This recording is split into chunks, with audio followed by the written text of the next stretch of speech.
नमस्कार विद्यार्थी मित्रों, धोरण 11 आंकड़ाशास्त्र चैप्टर नंबर 1 माहितीનું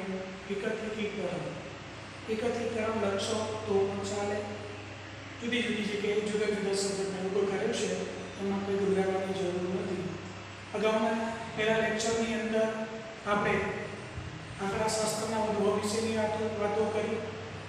ભારતમાં ત્યાર પછી વિશ્વના જુદા જુદા દેશોમાં એની આપણે વાતો કરી।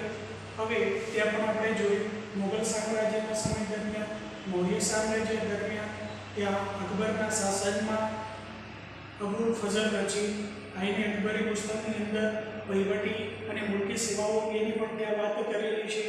ત્યાર પછી વિશ્વના જુદા જુદા જે કોઈ આંકડાશાસ્ત્રીઓએ પોતાના વિચારો રજૂ કરેલા, પોતાની વાતો રજૂ કરેલી એની પણ આપણે વાત કરી। અને એમાં બે પ્રશ્નો તમને મળી શકે। ગણિતીય આંકડાશાસ્ત્રના પિતા તરીકે આપણે કાર્લ પિયર્સનનું નામ લઈશું। આંકડાશાસ્ત્રના પિતા તરીકે જો નામ લેવામાં આવે તો એ ફિશરનું આપણે નામ લઈશું। અને ત્યાર પછી આપણે આંકડાશાસ્ત્રની જે વ્યાખ્યા જોઈ, તમે પણ એની અભ્યાસમાં લીધેલી હશે કે આંકડાશાસ્ત્ર એ વિજ્ઞાન છે અને સાથે સાથે આંકડાકીય માહિતીનું એકત્રીકરણ, પૃથ્થકરણ અને જે અર્થઘટન કરે છે એને આપણે આંકડાશાસ્ત્ર તરીકે ઓળખવામાં આવે છે। અને જેને વ્યાખ્યાયિત કરેલી કોને તો કોક્સ્ટન અને કાઉડન નામના આંકડાશાસ્ત્રીઓએ આ વ્યાખ્યા આપણને આપેલી। આંકડાશાસ્ત્ર એ વિજ્ઞાન છે જે આંકડાકીય માહિતીની એકત્રીકરણ, એનું પૃથ્થકરણ અને એનું જે અર્થઘટન કરે છે એને આપણે આંકડાશાસ્ત્ર તરીકે ઓળખવામાં આવે છે। હવે આપણે અભ્યાસમાં કેટલાક શબ્દોનો આપણે ઉપયોગ કરવાનો છે, એ શબ્દો હવે આપણે અભ્યાસમાં લઈ લઈશું। અગાઉના લેક્ચરમાં પણ આપણે સમષ્ટિની થોડીક વાત કરેલી, તો સમષ્ટિ એટલે શું એને પણ તમારે અભ્યાસમાં લેવાનું છે અને એનું તમારે ધ્યાન રાખવાનું છે। તો સમષ્ટિ તો અભ્યાસ હેઠળ આવતા તમામ એકમોના સમૂહ। શું સમજશો?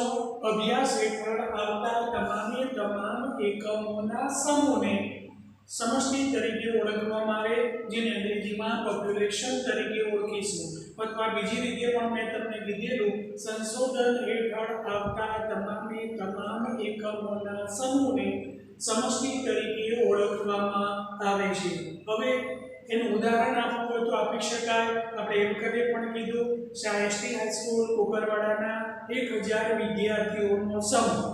આ 1000 વિદ્યાર્થીઓ આખી જ શાળાના વિદ્યાર્થી આવે છે, તમામ વિદ્યાર્થી આવે છે અને એમનો જે સમૂહ છે એને આપણે સમષ્ટિ તરીકે ઓળખવામાં આવે છે। આખા દેશમાં જે વસ્તી ગણતરી કરવામાં આવે,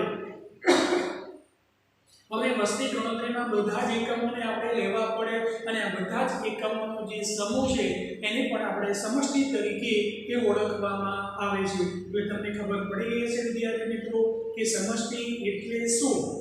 તો સમષ્ટિ એટલે અભ્યાસ હેઠળ આવતા તમામ એકમોના સમૂહને સમષ્ટિ તરીકે ઓળખવામાં આવે। આપણે ઉદાહરણ જોયું, એસટી હાઈસ્કૂલ શાળાના વિદ્યાર્થીઓ 1000 વિદ્યાર્થીઓ, બધા જ વિદ્યાર્થી આવી જાય અને બધા વિદ્યાર્થીઓનો સમૂહ એટલે સમષ્ટિ તરીકે ઓળખવામાં આવે। અને સમષ્ટિ માટે આપણે એના માટેનો સંકેત આપીશું કેપિટલ એ। ધ્યાનમાં રાખજો, કેપિટલ એ સમષ્ટિના એકમો માટેનો સંકેત આવે છે। હવે બીજો શબ્દ છે સમષ્ટિનો કદ, સેમ્પલ સાઇઝ। સમષ્ટિનું કદ કોને કહેવાય? તો આપણે જોયું કે સમષ્ટિના એકમોની કુલ સંખ્યાને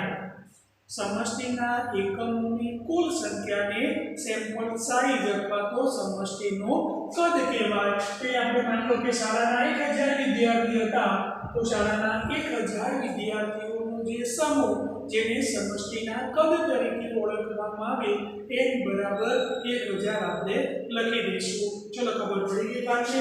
ત્યાર પછીનો શબ્દ આવે છે સમષ્ટિના પ્રકાર। તો તમારે ધ્યાનમાં રાખવાનું છે, સમષ્ટિના બે પ્રકાર છે। નંબર 1 શાંત સમષ્ટિ અને બીજું આવશે અનંત સમષ્ટિ। આપણને ડિટેલ્સમાં વધારે અભ્યાસ નથી, પણ 12મા ધોરણમાં જ્યારે આપણે અભ્યાસ કરીશું તો સમષ્ટિના બે પ્રકારો તમારે ધ્યાનમાં રાખવાના છે। નંબર 1 શાંત સમષ્ટિ અને નંબર 2 અનંત સમષ્ટિ તરીકે ઓળખીશું। ફિનિટ અને અનફિનિટ. શાંત. હવે એનો પણ આપણે અભ્યાસ કરીએ. શાંત સમષ્ટિ કોને કહેવાય અને અનંત સમષ્ટિ કોને કહેવાય? તો શાંત સમષ્ટિ માટેની વાત છે કે જે સમષ્ટિના એકમોની સંખ્યા નિશ્ચિત અથવા તો ગણી શકાય એટલી હોય એવી સમષ્ટિને શાંત સમષ્ટિ કહેવાય. ફરીથી એક વખતે જે સમષ્ટિના એકમોની સંખ્યા નિશ્ચિત અથવા તો ગણી શકાય તેવી હોય એવી સમષ્ટિને શાંત સમષ્ટિ તરીકે ઓળખવામાં આવે. માની લો કે 11 અનો વર્ગ, 11 અના વિદ્યાર્થીઓનો વર્ગ. એ અથવા આપણે જાણીએ છીએ કે 11 અના વિદ્યાર્થીઓનો જે સમૂહ છે એમાં એની જે સંખ્યા છે એ નિશ્ચિત છે. 50 વાળા વિદ્યાર્થી હોય તો 50 અથવા 60 વિદ્યાર્થી હોય તો 60, પણ આપણે એને ગણતરીમાં લઈ શકીએ છીએ. અને જે ગણી શકાય એવી સમષ્ટિ એટલે શાંત સમષ્ટિ, ફિનિટ, જે ચોક્કસ જ છે, એમાં લગભગ ન ચાલે, ચોક્કસ જ છે અને ચોક્કસ હોય એવી સમષ્ટિ અથવા એની સંખ્યા નિશ્ચિત છે એવી સમષ્ટિને શાંત સમષ્ટિ તરીકે ઓળખવામાં આવે છે. ખબર પડી ગઈ વિદ્યાર્થી મિત્રો? તો જે સમષ્ટિના એકમોની સંખ્યા નિશ્ચિત અથવા તો ગણી શકાય એવી હોય એવી સમષ્ટિને શાંત સમષ્ટિ તરીકે ઓળખવામાં આવે. એ જ રીતે આપણે જોયું કે ધોરણ 11 ના વિદ્યાર્થીઓની સંખ્યાનો સમૂહ, તો એ શું બને છે? શાંત સમષ્ટિ છે. માની લો કે 60 વિદ્યાર્થી છે તો 60 વિદ્યાર્થીઓનો સમૂહ એ નિશ્ચિત છે, 60 વિદ્યાર્થી છે, ગણી શકાય એવા છે, તો આવી સમષ્ટિને શાંત સમષ્ટિ તરીકે ઓળખવામાં આવે. બીજો શબ્દ અથવા તો પ્રકારમાં અનંત સમષ્ટિ. તો એને અનંત શબ્દ આપણે ઉપયોગ કરીશું તે અનંત સમષ્ટિ તરીકે ઓળખાય. તો એને શબ્દોમાં લેવું હોય તો જે સમષ્ટિના એકમોની સંખ્યા કેવી હોય? અનંત અથવા તો ગણી શકાય એવી હોય અથવા તો અનિશ્ચિત હોય.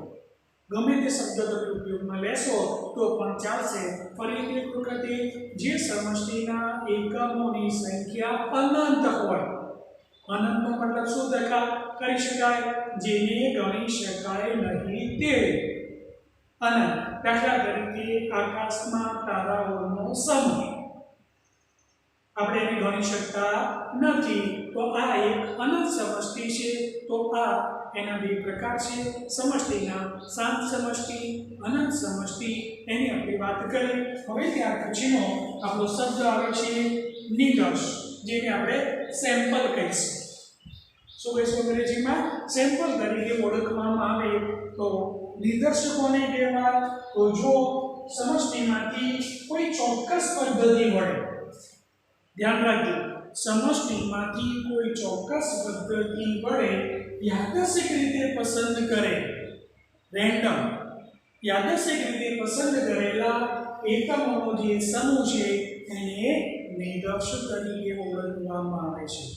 ધ્યાન રાખજો, સમષ્ટિમાંથી કોઈ ચોક્કસ પદ્ધતિ વડે યાદચ્છિક રીતે પસંદ કરેલ એકમોનો જે સમૂહ છે એને આપણે નિદર્શ તરીકે ઓળખવામાં આવે. નિદર્શ માટેનો સંકેત આપણે સ્મોલ n લઈશું વિદ્યાર્થી મિત્રો. સમષ્ટિ માટે કેપિટલ N નો ઉપયોગ થાય છે, નિદર્શ માટે સ્મોલ n નો આપણે ઉપયોગ કરીશું. એનો મતલબ એવો થાય છે નિદર્શ એ સમષ્ટિનો જ ભાગ છે.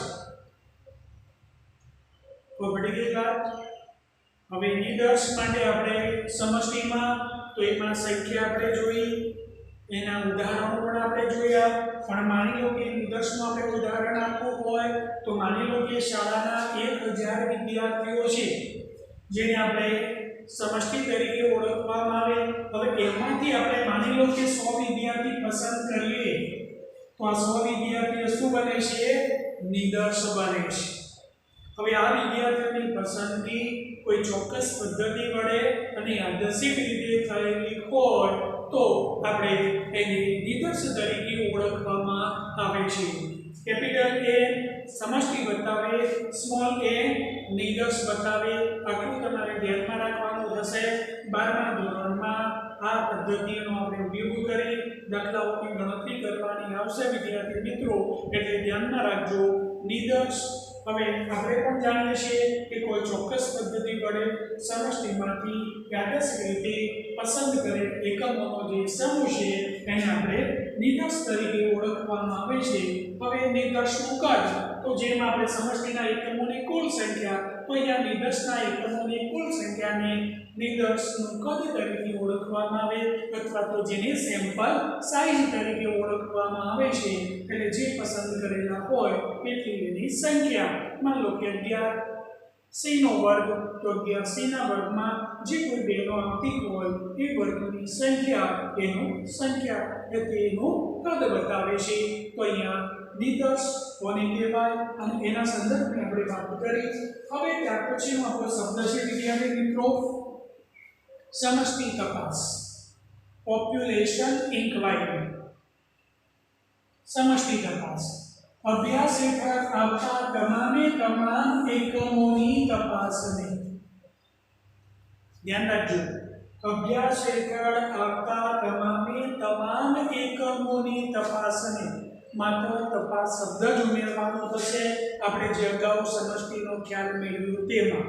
અભ્યાસ હેઠળ આવતા તમામે તમામ એકમોનો સમૂહ હતો એ સમષ્ટિ કહેવાય, પણ એ તમામે તમામ એકમોની તપાસને સમષ્ટિ તપાસ તરીકે ઓળખવામાં આવે છે. દાખલા તરીકે ભારતમાં દર 10 વર્ષે કરવામાં આવતી વસ્તીની ગણતરી શું છે? એટલે સમષ્ટિ તપાસ છે. એમાં તમામે તમામ દરેક ગામ, દરેક સોસાયટી, દરેક મોહલ્લો, દરેક શેરીની જે કોઈ વસ્તી છે એની ગણતરીમાં લેવી જ પડે, તો જ આપણે સાચી વસ્તીનો આંકડો પ્રાપ્ત કરી શકીએ. નહીંતર આપણે માન લો કે કુંવરવાડાને આપણે છોડી દઈએ, કે ઉખડને છોડી દેવામાં આવે, કે દગાવાડિયાને છોડી દેવામાં આવે, કે આનંદપુરાને છોડી દેવામાં આવે, તો એટલી સંખ્યા ગણતરીમાં લેવાય નહીં. પણ એને બધાની ધ્યાનમાં લેવામાં આવે. બધા જ ગામ, બધા જ શહેર, બધા જ શેરી, બધા જ સોસાયટીના એકમો એને આપણે ગણતરીમાં લેવા જ પડે, તો જ આપણો સાચો આંકડો વસ્તી ગણતરીનો મેળવી શકીએ.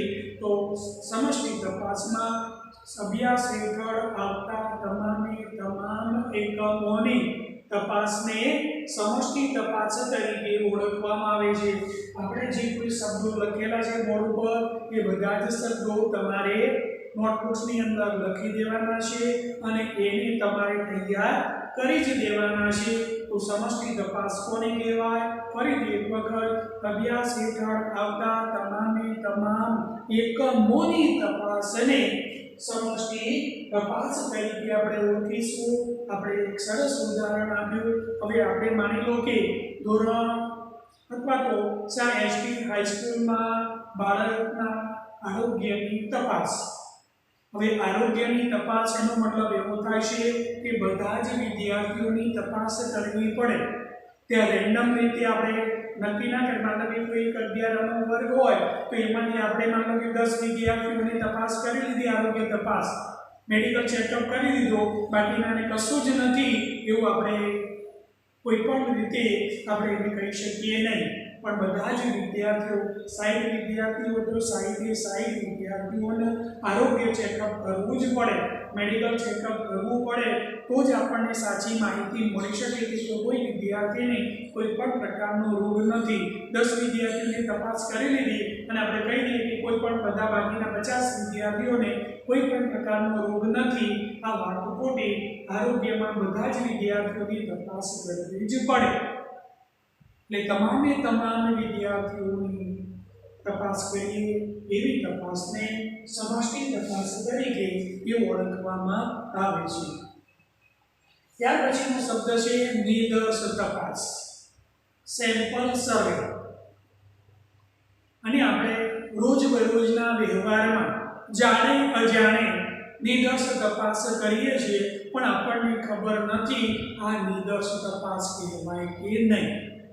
પણ જ્યારે આપણે એનો અભ્યાસ કરીએ તો જ આપણને ખબર પડે કે આ નિદર્શ તપાસ આપણે રોજબરોજના વ્યવહારમાં ઉપયોગમાં લઈએ છીએ. તો પહેલા આપણે જાણી લઈએ, પછી આપણે કેટલાક ઉદાહરણો સાથે તમને સમજૂતી આપીએ છીએ.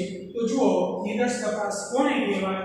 તો સમષ્ટિમાંથી પસંદ કરેલ અમુક પ્રતિનિધિ એકમોની તપાસને સમષ્ટિમાંથી પસંદ કરેલ અમુક પ્રતિનિધિરૂપ એકમોની જે તપાસ છે એને શું કહીશું? નિદર્શ તપાસ તરીકે ઓળખવામાં આવે છે. બધા જ એકમોની તપાસ નથી, અમુક પ્રતિનિધિરૂપ એકમોની જે તપાસ થાય એને સેમ્પલ સર્વે અથવા તો ઇન્ક્વાયરી તરીકે ઓળખવામાં આવે છે. ધ્યાન રાખજો વિદ્યાર્થી મિત્રો. માન લો કે ધોરણ 11 માનો કોઈ એક વર્ગ છે. હવે આપણે પ્રશ્ન તૈયાર કરવા માટે તમને આપેલો હોય, બીજા દિવસે આપણે તમને પ્રશ્ન પૂછીએ તો આપણે સાહિત્ય માન લો કે વર્ગમાં 60 વિદ્યાર્થી છે તો 60 વિદ્યાર્થીને આપણે પ્રશ્ન પૂછતા નથી, પણ એમાંથી અમુક જ વિદ્યાર્થીઓને આપણે ઉભા કરી અને એમને પ્રશ્ન પૂછીએ છીએ કે વિદ્યાર્થી મિત્ર આ પ્રશ્નનો જવાબ શું થાય? તો આ થયું નિદર્શ તપાસ. ખબર પડી વિદ્યાર્થી મિત્રો? રોજબરોજના વ્યવહારમાં આનો આપણે ઉપયોગ કરીએ છીએ. બીજા કેટલા ઉદાહરણો આપણે આપી શકીએ? દાખલા તરીકે ગૃહિણી ભાત તૈયાર થઈ ગયો છે કે નહીં એ જાણવું હોય તો શું કરે? બધા જ એ વાટકીમાં બધા જ ભાત લઈ અને એનો ટેસ્ટ નથી કરતી, પણ શું કરે છે? એ ગૃહિણી હોય કે રસોઈયો હોય તો જે કોઈ બાઉલમાં અથવા તો તપેલીની અંદર એ ચોખા એટલે કે ભાત મૂકેલા છે, ભાત તૈયાર થયો કે નહીં એમાંથી 2-4 દાણા લઈ અને એને દબાવી જોવે છે, અને જો દબાવી અને પોતે ખાતરી કરી લે છે કે સ્વાભાવિક રીતે એ ભાત તૈયાર થઈ ગયો છે. આ પણ એક સેમ્પલ સર્વે છે, સેમ્પલ ઇન્ક્વાયરી છે વિદ્યાર્થી મિત્રો. એ બાઉલ ભરીને ખાતા નથી, પણ માત્ર એના 2-4 દાણા દબાવી જોવે છે અને ખાતરી કરી લે છે કે ભાત તૈયાર થઈ ગયો છે કે નહીં. આ પણ એક સેમ્પલ છે અને એની તપાસ કર્યું છે તો એને આપણે નિદર્શ તપાસ તરીકે જ આપણે ઓળખીશું. માન લો કે કોઈ મીઠાઈની દુકાનમાં જશો, માન લો કે તમારે કોઈ મીઠાઈ લેવી હોય તો ત્યાં તમે એવી માંગણી ન કરી શકો વિદ્યાર્થી મિત્રો કે ચાખવા માટે 200 ગ્રામ પેડા આપો કે 200 ગ્રામ માવો આપો, પણ એમાં તમને શું કરે છે? એકાદ પીસ અથવા તો એમાંથી નાનો ટુકડો એ તમને આપે છે. તમે એનો ટેસ્ટ કરો છો અને તમને યોગ્ય લાગે તો પછી એ મીઠાઈ તમે ખરીદી કરી શકો છો. તો આપણને થયો નિદર્શ તપાસ. આ રોજબરોજના વ્યવહારમાં આવા તો કેટલાય ઉદાહરણ લેવામાં આવે. દાખલા તરીકે અહીંયા આપણે જોઈએ છીએ કે કોઈ વ્યક્તિને તાવ સતત આવતો હોય તો ડોક્ટર તમને શું કહે છે? એનું બ્લડ ટેસ્ટ કરવો પડે. તો બ્લડ ટેસ્ટ માટે શું કરે છે ડોક્ટર? એક બોટલ લઈ લે છે લોહીની? ના, પણ એક સિરીઝમાંથી 2-4 ટીપા સ્લાઇડ ઉપર લે છે અને ત્યાર પછી એની તપાસ કરે છે. તો આ પણ એક પ્રકારનો નિદર્શ તપાસ છે. ડોક્ટર દ્વારા તપાસવામાં આવતા દર્દીમાંથી એના શરીરમાંથી જે બ્લડ ટેસ્ટ કરે છે, આ બ્લડ ટેસ્ટ એ પણ એક પ્રકારનો નિદર્શ તપાસ છે. તો આવા કેટલાય ઉદાહરણો દ્વારા આપણે નિદર્શ તપાસ કરી શકીએ, જે આપણા રોજબરોજના વ્યવહારમાં આપણે ઉપયોગમાં લઈએ છીએ. તમારી રીતે પણ વિચારી અને આવા નિદર્શ તપાસ તમે કરી શકો. તો અહીંયા આ જુદા જુદા શબ્દોનો અભ્યાસ કર્યો. હજુ પણ કેટલાક શબ્દોમાં આપણે આગળ વધીએ છીએ અને ત્યાર પછીનો આપણો શબ્દ છે માહિતી, જેને આપણે ડેટા, આપણું ચેપ્ટર છે માહિતીનું એકત્રીકરણ, ડેટા કલેક્શન. તો માહિતી એટલે શું કહીશું? એને ડેટા કહેવામાં આવે. અને ડેટા એટલે શું? તો તપાસ દ્વારા એકત્રિત થતા પરિણામોનો જે સમૂહ. તો અહીંયા તપાસ દ્વારા એકત્રિત થતા જે કોઈ પરિણામ છે એ પરિણામનો જે સમૂહ છે એને શું કહેવામાં આવે છે? ડેટા તરીકે ઓળખવામાં આવે. એને આપણે માહિતી તરીકે ઓળખવામાં આવે છે. માહિતી એ જે કોઈ તપાસના જે કોઈ પરિણામ છે એ પરિણામો છે અને એ પરિણામોનું જે સમૂહ છે એને આપણે માહિતી તરીકે ઓળખવામાં આવે છે. ત્યાર પછીનું આવે છે ચલ લક્ષણ. તો શું સમષ્ટિ કે નિદર્શના પ્રત્યેક એકમ દીઠ બદલાતા લક્ષણને ચલ લક્ષણ તરીકે ઓળખવામાં આવે છે। આ બધા જ શબ્દોનો જેમ જેમ આપણે આગળ વધીશું અભ્યાસમાં એમ ઉપયોગમાં લઈશું જ આપણે। એટલે તમારે જે તે શબ્દોને બરોબર તૈયાર કરી લેવાના। તમારા ચોપડાની અંદર આમાંથી તમારે નોટ્સ લખી દેવાની છે। આપણે સ્વાધ્યાય આપીશું એ વખતે પણ આનો ઉપયોગ આપણે કરીશું। તો ચલ લક્ષણ સમષ્ટિ કે નિદર્શના પ્રત્યેક એકમ દીઠ બદલાતા લક્ષણને શું કહીશું? ચલ લક્ષણ તરીકે ઓળખવામાં આવે। અને ચલ લક્ષણ એ પ્રત્યેક એકમ દીઠ બદલાતું જ હોય છે। દરેક એકમોમાં ફિક્સ જ હોય એવું નથી। દરેક એટલે સમષ્ટિનો એકમ હોય કે નિદર્શનો એકમ હોય, આમ પ્રત્યેક એકમ દીઠ જો આ લક્ષણ બદલાતું હોય એને ચલ લક્ષણ તરીકે ઓળખવામાં આવે। હવે એનું એક આપણે ઉદાહરણ જોઈએ। માનો કે કોઈ વિદ્યાર્થી છે, એ નામનો વિદ્યાર્થી છે। હવે એ નામના વિદ્યાર્થી એનું વજન, એની ઊંચાઈ, એની સાથે સાથે ખિસ્સા ખર્ચ આ બધું, અને માની લો કે બીજા બી વિદ્યાર્થી આપણે લઈએ તો એનો ઊંચાઈ, એનું વજન, એનો ખિસ્સા ખર્ચ એ બધા જ એકમો જુદા જુદા હોય। मान लो कि 50 નો વર્ગ હોય તો 50 વિદ્યાર્થીઓમાં બધાનું વજન એક સરખું જ હોય વિદ્યાર્થી મિત્રો? ના હોય। કોઈનો 38 કિલો હોય, કોઈનો 40 કિલો હોય, કોઈનો 45.5 હોય તો કોઈનો 35.3 કિલોગ્રામ પણ હોય। એ જ રીતે દરેકની ઊંચાઈ પણ દરેકની એક સરખી જોવા મળતી નથી। પ્રત્યેક એકમ દીઠ એ બદલાતું હોય છે। અને જો પ્રત્યેક એકમ દીઠ એનું લક્ષણ બદલાતું હોય તો એને આપણે ચલ લક્ષણ તરીકે ઓળખવામાં આવે છે। અને પ્રત્યેક એકમ દીઠ એ જુદું જુદું જોવા મળે તો એને આપણે ચલ લક્ષણ, જેને વેરિયેબલ તરીકે આપણે ઓળખીશું। તો જેને સમષ્ટિ કે નિદર્શના પ્રત્યેક એકમ દીઠ બદલાતું જે લક્ષણ છે એને આપણે ચલ લક્ષણ તરીકે ઓળખીશું। આ દરેક એકમ દીઠ બદલાય છે। એ જ રીતે દરેક છોડ ઉપર તમે જોશો, કોઈ ખેતરમાં વાવેલા કોઈ કપાસના છોડ હોય કે બીજા કોઈના છોડ હોય તો ત્યાં પણ તમે અભ્યાસ કરો, કોઈ છોડ નાનો હોય, કોઈ વધારે વિકાસ થયેલો હોય, કોઈના પર કપાસમાં કેરીનું પ્રમાણ વધારે હોય, કોઈનામાં ઓછું હોય। આમ દરેક એકમ દીઠ ત્યાં બદલાતું જોવા મળે છે તો એને આપણે ચલ લક્ષણ તરીકે ઓળખવામાં આવે છે। ત્યાર પછીનો શબ્દ છે ગુણધર્મ। तो गुणात्मक चल ने केवा चल ने विद्यार्थी मित्रों? गुणात्मक चल ने गुणधर्म तरीके ओळखवामां आवे छे। अने आ गुणधर्म जे આપણે અગાઉના એક શબ્દ આપણે જોવાનો થશે કે ગુણાત્મક માહિતીના સંદર્ભમાં એ વખતે પણ આપણે પ્રયાસમાં લઈશું કે ગુણધર્મ, એની ગુણધર્મ પણ દરેક વ્યક્તિ દીઠ એ બદલાતો હોય છે। દરેક માટે એ સરખો હોતો નથી। હવે આપણે પણ જોઈએ કે ગુણાત્મક ચલને, હવે ગુણાત્મક ચલ એટલે શું એની આપણે વાત કરવાની છે કે જે ચલ લક્ષણને આપણે સંખ્યામાં દર્શાવી શકતા નથી।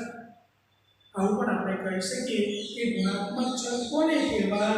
તો ગુણાત્મક માહિતી પછી આપણે લઈએ છીએ, આ પણ શબ્દ આપણે લઈ લઈએ કે ગુણાત્મક ચલ એટલે શું? તો ત્યાં તમે કહી શકો કે જે ચલની માહિતીને આપણે સંખ્યામાં દર્શાવી શકતા નથી પણ માત્ર એનું વર્ણન જ કરી શકીએ છીએ, અથવા તો ગુણધર્મ આધારિત ચલને ગુણાત્મક ચલ તરીકે પણ ઓળખવામાં આવે। દાખલા તરીકે કોઈ પણ વ્યક્તિ હોય એનો વૈવાહિક દરજ્જો, હવે વૈવાહિક દરજ્જો એટલે શું? એ પરણિત છે કે અપરિણિત છે? હવે એને આપણે સંખ્યામાં દર્શાવી શકીશું નહીં, માત્ર એનું વર્ણન જ કરી શકીએ કે x નામનો વ્યક્તિ તો કહીશું આપણે પરણિત છે, z નામનો વ્યક્તિ તો એ અપરિણિત છે। આવું આપણે વર્ણન જ કરી શકીશું, એને સંખ્યામાં દર્શાવી શકીશું નહીં। ખબર પડી ગઈ વાતને? તો એને ગુણાત્મક ચલ કહીશું।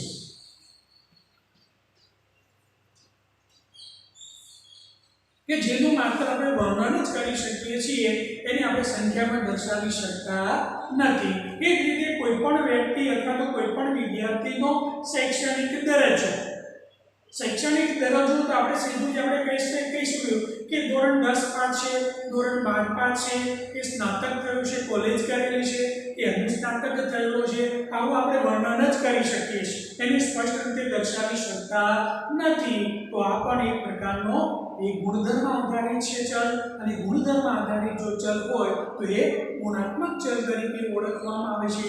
એ જ રીતે કોઈ પણ વ્યક્તિ જો ધૂમ્રપાન કરતી હોય અથવા કોઈ વ્યક્તિ ધૂમ્રપાન ન કરતી હોય અથવા કોઈ વ્યક્તિ મસાલો ખાતી હોય કે તમાકુ ખાતો હોય તો આપણે કહી શકીશું કે એક્સ નામની વ્યક્તિ એ નામનો વ્યક્તિ તમાકુ ખાય છે કે ગુટખા ખાય છે, અથવા તો સી નામનો વ્યક્તિ એ ગુટખા કે મસાલો ખાતો નથી. માત્ર વર્ણન જ કરી શકાય છે, એને સંખ્યામાં દર્શાવી શકાતું નથી. અને જે ચલને આપણે સંખ્યામાં દર્શાવી શકતા નથી એવા ચલને ગુણાત્મક ચલ તરીકે ઓળખીશું. એની વાત તમે મેં જે રજૂ કરી એ તમે લખી શકો કે ગુણાત્મક ચલ કોને કહેવાય? તો જે ચલને સંખ્યામાં દર્શાવી શકાતું નથી, માત્ર તેનું વર્ણન જ કરી શકાય તો એવા ચલને ગુણાત્મક ચલ તરીકે ઓળખવામાં આવે છે. હવે એવી જ રીતે સંખ્યાત્મક ચલ, તો તમને ખબર પડી ગઈ છે કે જે ચલને આપણે સ્પષ્ટ રીતે સંખ્યામાં દર્શાવી શકીએ.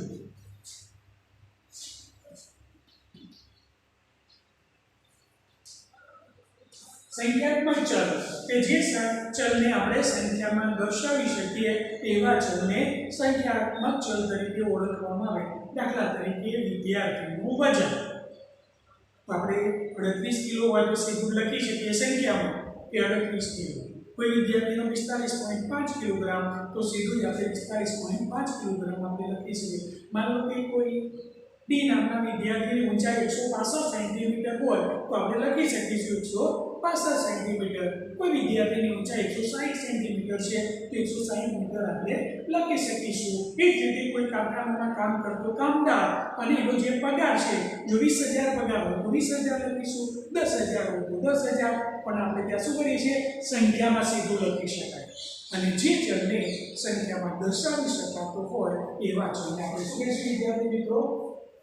સંખ્યાત્મક ચલ તરીકે ઓળખવામાં આવે. આવા કેટલા ઉદાહરણો તમે જાતે મેળવી અને આપી શકો તો આ એ સંખ્યાત્મક ચલ છે. હવે ત્યાર પછી આપણા બે શબ્દો આવશે.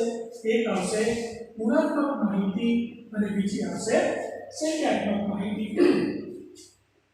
ગુણાત્મક ચલ પરના અવલોકનના સમૂહને શું હશે?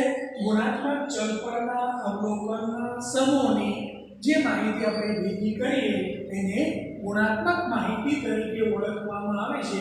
દાખલા તરીકે કોઈ પણ કામદારનું શિક્ષણ ક્યાં સુધી ભણેલો છે અને એ વિશેની આપણે માહિતી મેળવીએ.